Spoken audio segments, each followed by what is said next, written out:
Olá, sejam muito bem-vindos ao nosso curso Direitos da Criança à Luz da Bíblia e à Luz do ECA. Eu sou a Aline Pestana, sou pastora, advogada e especialista em Direito da Criança e do Adolescente. E eu estou aqui com o objetivo de te apresentar as ferramentas legais para defender a infância. Você que trabalha com as crianças na igreja, você que é líder, professor de escola bíblica, pode estar se perguntando, mas eu preciso conhecer a legislação que ampara as nossas crianças? Sim, é mais uma ferramenta à sua disposição, à disposição do seu ministério para trabalhar com excelência. A primeira aula do nosso curso nós vamos falar sobre o tema Quem Ama, Defende. Você vai aprender aqui como utilizar as ferramentas legais para defender a infância. Também eu quero te apresentar aqui o quadro atual da situação das crianças e dos adolescentes no nosso país. E te perguntar, de quem é a responsabilidade em defender a infância? Saiba que nós precisamos conhecer as leis para poder defender as nossas crianças. Utilizando as ferramentas legais. O Estatuto da Criança e do Adolescente é a ferramenta legal mais precisa, mais importante na proteção e na promoção dos direitos da criança e do adolescente. Portanto, neste curso você vai aprender como surgiu o ECA, o que é que o ECA dispõe, quais são as bases e os fundamentos do ECA, quais são os direitos que o ECA garante. Tudo isso vai ser de extrema importância para você fundamentar o seu ministério, é um ministério que protege e defende a infância. O ECA é a lei mais importante do nosso país. O ECA trata sobre prevenção, sobre proteção contra todas as formas de violência, seja ela física, sexual, psicológica. Crianças têm os seus direitos violados todos os dias, principalmente por causa do desconhecimento da legislação que as protege. Para você ter uma noção sobre o panorama da infância no nosso Brasil, eu trouxe aqui para você estatísticas de órgãos oficiais que demonstram como está a infância no nosso país.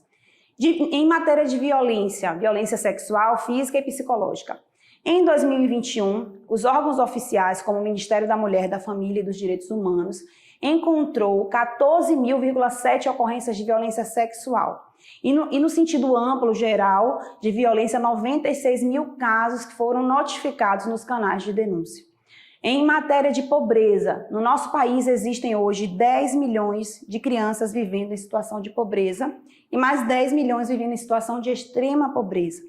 Crianças que vivem em situação de pobreza são aquelas que a família convive com até R$500 por mês. E em extrema pobreza, aquelas que a família convive com apenas R$250 por mês. O trabalho infantil no nosso país hoje é proibido, terminantemente proibido à luz do ECA e à luz da Constituição Federal. No entanto, nós vemos aí nas estatísticas que nós temos hoje quase 3 milhões de crianças trabalhando no Brasil. Trabalhando informalmente, trabalhando na zona rural, trabalhando em casas domésticas. Ainda não conseguimos erradicar totalmente o trabalho infantil no Brasil. E em matéria de evasão escolar, ou seja, crianças fora da escola, nós temos também cerca de 3 milhões de crianças e adolescentes fora da escola. Justamente são essas crianças que estão trabalhando para ajudar e compor a renda familiar. São as crianças, na maioria das vezes, que estão fora da escola. E aí um dos principais direitos, como direitos fundamentais, que é o direito à educação, está sendo violado. Mas diante de todas essas estatísticas, desse quadro, da situação do nosso país, de quem é a responsabilidade em proteger a infância?